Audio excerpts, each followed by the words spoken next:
എല്ലാവർക്കും നമസ്കാരം.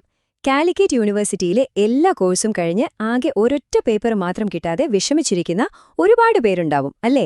അങ്ങനെയുള്ളവർക്ക് ഒരുപക്ഷെ ഡിഗ്രി തന്നെ കയ്യിൽ കിട്ടാൻ സഹായിക്കുന്ന ഒരു കിടിലൻ നിയമമുണ്ട് യൂണിവേഴ്സിറ്റിക്ക്. അതിനെക്കുറിച്ചാണ് നമ്മളിന്ന് സംസാരിക്കാൻ പോകുന്നത്. അപ്പോൾ നേരെ കാര്യത്തിലേക്ക് കടക്കാം.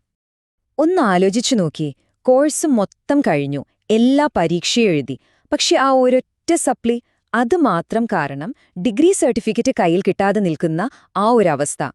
ഒരുപാട് വിദ്യാർത്ഥികൾക്ക് ഇത് വലിയൊരു ടെൻഷനാണ്. ശരിക്കും പറഞ്ഞാൽ ആ ഒരു ഫ്രസ്ട്രേഷൻ നമുക്ക് മനസ്സിലാകും.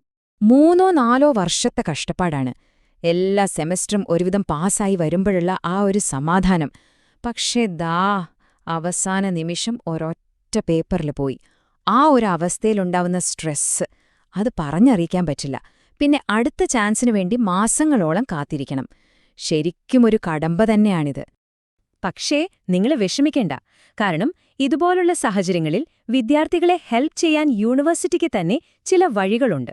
നിങ്ങൾ ഗ്രേസ് മാർക്ക്, മോഡറേഷൻ എന്നൊക്കെ കേട്ടിട്ടുണ്ടാവുമല്ലോ അല്ലേ? അപ്പോൾ എന്താണിതൊക്കെ? എങ്ങനെയാണിതൊക്കെ വർക്ക് ചെയ്യുന്നത്? നമുക്ക് നോക്കാം. ഓക്കെ, നമ്മൾ അടുത്ത കാര്യത്തിലേക്ക് പോകും മുൻപ് ഈ 2 വാക്കുകൾ തമ്മിലുള്ള വ്യത്യാസം എന്താണെന്ന് ക്ലിയർ ആക്കണം. ഗ്രേസ് മാർക്കും മോഡറേഷനും. പലരും ഇത് ഒന്നാണെന്ന് തെറ്റിദ്ധരിച്ചിട്ടുണ്ട്. പക്ഷെ അങ്ങനെയല്ല. നിങ്ങളുടെ കേസിൽ ഇതിൽ ഏതാണ് കിട്ടാൻ ചാൻസ് എന്നറിയണമെങ്കിൽ ഇവ തമ്മിലുള്ള വ്യത്യാസം എന്താണെന്ന് നമ്മൾ ആദ്യം തന്നെ മനസ്സിലാക്കണം. അപ്പോൾ എന്താണ് വ്യത്യാസം? സിമ്പിളാണ്. ഗ്രേസ് മാർക്ക് എന്ന് പറയുന്നത് NSS, സ്പോർട്സ് അതുപോലുള്ള എക്സ്ട്രാ കരിക്കുലർ ആക്ടിവിറ്റീസിൽ പങ്കെടുക്കുന്നതിന് കിട്ടുന്ന ഒരു റിവാർഡ് പോലെയാണ്. അതിന് നമ്മൾ അപ്ലൈ ചെയ്യണം. പക്ഷെ മോഡറേഷൻ അങ്ങനെയല്ല. അത് യൂണിവേഴ്സിറ്റിയുടെ പാസ്പോർട്ട് റിസൾട്ട് വരുമ്പോൾ പൊതുവായി എടുക്കുന്ന ഒരു തീരുമാനമാണ്. ഒരു തരം അക്കാഡമിക് സേഫ്റ്റി നെറ്റ് എന്ന് പറയാം. ഇതിന് നമ്മൾ പ്രത്യേകിച്ച് അപേക്ഷയൊന്നും കൊടുക്കേണ്ട ആവശ്യമില്ല. ഇന്ന് നമ്മൾ ഗ്രേസ് മാർക്കിനെ പറ്റിയോ അല്ലെങ്കിൽ എല്ലാവർക്കും കിട്ടുന്ന സാധാരണ മോഡറേഷനെക്കുറിച്ചോ ഒന്നുമല്ല സംസാരിക്കാൻ പോകുന്നത്. നമ്മൾ സംസാരിക്കുന്നത് വളരെ വളരെ സ്പെഷ്യലായ ഒരു മോഡറേഷനെക്കുറിച്ചാണ്. ആർക്കു വേണ്ടിയാണെന്നോ? കോഴ്സ് മുഴുവൻ കഴിഞ്ഞിട്ട് ഒരൊറ്റ പേപ്പറിൽ മാത്രം തോറ്റുപോയവർക്കു വേണ്ടി മാത്രമുള്ളൊരു നിയമം. അതെ, ശരിക്കും പറഞ്ഞാൽ ഇതൊരു ലൈഫ് ലൈൻ തന്നെയാണ്, ഒരു കൈത്താങ്ങ്.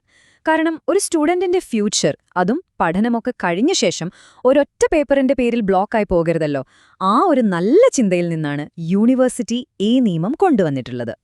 ഇത് യൂണിവേഴ്സിറ്റിയുടെ ഒഫീഷ്യൽ ഓർഡറിൽ പറയുന്ന കാര്യമാണ്. എന്താണിതിന്റെ അർത്ഥം? സാധാരണഗതിയിൽ മോഡറേഷൻ മാർക്ക് ഒന്നിലധികം പേപ്പറുകൾക്കായി വീതിച്ചാണ് കൊടുക്കുക. പക്ഷേ ഒരു കുട്ടിക്ക് ആകെ ഒരൊറ്റ പേപ്പറിൽ മാത്രമാണ് സപ്ലി ഉള്ളതെങ്കിൽ ആ മൊത്തം മോഡറേഷൻ മാർക്കും ആ ഒരൊറ്റ പേപ്പറിന് വേണ്ടി മാത്രം കൊടുക്കാം. അതാണ് ഈ നിയമം പറയുന്നത്. അപ്പോ എത്ര മാർക്ക് വരെ കിട്ടും?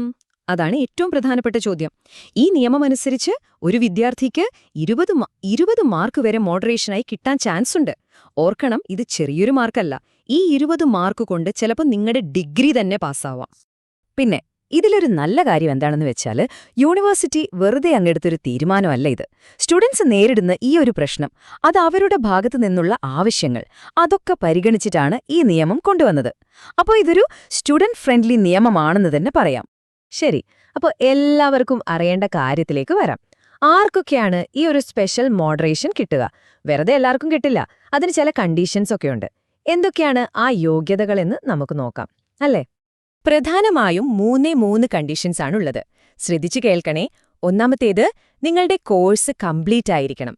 രണ്ടാമത്തേത്, എല്ലാ സെമസ്റ്ററും കൂടി നോക്കുമ്പോൾ ആകെ ഒരൊറ്റ പേപ്പറിൽ മാത്രമേ നിങ്ങൾക്ക് സപ്ലി ഉണ്ടാകാൻ പാടുള്ളൂ. ഇനി മൂന്നാമത്തേത്, ഇതാണ് ഏറ്റവും പ്രധാനം. നിങ്ങൾ തോറ്റുപോയ ആ പേപ്പറുണ്ടല്ലോ, അതിന്റെ എക്സ്റ്റേണൽ എക്സാമിന് ജയിക്കാൻ വേണ്ട മാർക്കിന്റെ പകുതിയെങ്കിലും നിങ്ങൾക്ക് കിട്ടിയിരിക്കണം. അതായത് ഒരു ഉദാഹരണം പറഞ്ഞാൽ 35 മാർക്ക് വേണം ജയിക്കാനെങ്കിൽ നിങ്ങൾക്ക് മിനിമം ഒരു 17.5 മാർക്കെങ്കിലും കിട്ടിയിട്ടുണ്ടാവണം. ഇനി കുറച്ച് കാര്യങ്ങൾ കൂടി നിങ്ങൾ ഓർത്തുവെക്കണം, അല്ലെങ്കിൽ ചിലപ്പോൾ കൺഫ്യൂഷൻ വരാം. ഈ മോഡറേഷൻ നിങ്ങളുടെ ഇന്റേണൽ മാർക്കിനല്ല, എക്സ്റ്റേണൽ എക്സാമിന് മാത്രമാണ് കിട്ടുക. പിന്നെ ഇതെപ്പോഴാണ് കിട്ടാന്നല്ലേ? നിങ്ങളുടെ ഡിഗ്രിയുടെ ഫൈനൽ റിസൾട്ട് വരുമ്പോഴാണ് യൂണിവേഴ്സിറ്റി ഇത് നോക്കുക. ഇന്നൊരു പ്രധാനപ്പെട്ട കാര്യം, നിങ്ങൾ ആ സപ്ലി പേപ്പർ ഒന്നിൽ കൂടുതൽ തവണ എഴുതിയിട്ടുണ്ടെങ്കിൽ എപ്പോഴാണോ ആദ്യമായിട്ട് പാസ് മാർക്കിന്റെ പകുതി കിട്ടിയത് ആ തവണത്തെ മാർക്കാണ് അവർ പരിഗണിക്കുക. അപ്പോ ഇതാരെങ്കിലും വെറുതെ പറയുന്നതാണോ എന്നൊന്നും സംശയിക്കണ്ട.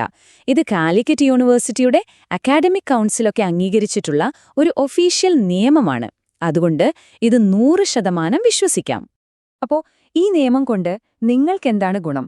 ശരിക്കും പറഞ്ഞാൽ ഇതൊരു സേഫ്റ്റി നെറ്റാണ്. നിങ്ങളുടെ പഠനത്തെ സംരക്ഷിക്കുന്ന ഒരു സുരക്ഷാ വലയം. ഒന്നാലോചിച്ചു നോക്കൂ, ഇത്രയൊക്കെ കഷ്ടപ്പെട്ട് പഠിച്ചിട്ട് അവസാനം ചെറിയ കുറച്ച് മാർക്കിന്റെ പേരില് ഒരൊറ്റ പേപ്പർ കാരണം നിങ്ങളുടെ ഡിഗ്രി മുടങ്ങിപ്പോകുന്നത് ശരിയല്ലല്ലോ. അങ്ങനൊരവസ്ഥ വരരുത് എന്ന് കരുതിയാണ് ഈ നിയമം ഉള്ളത്.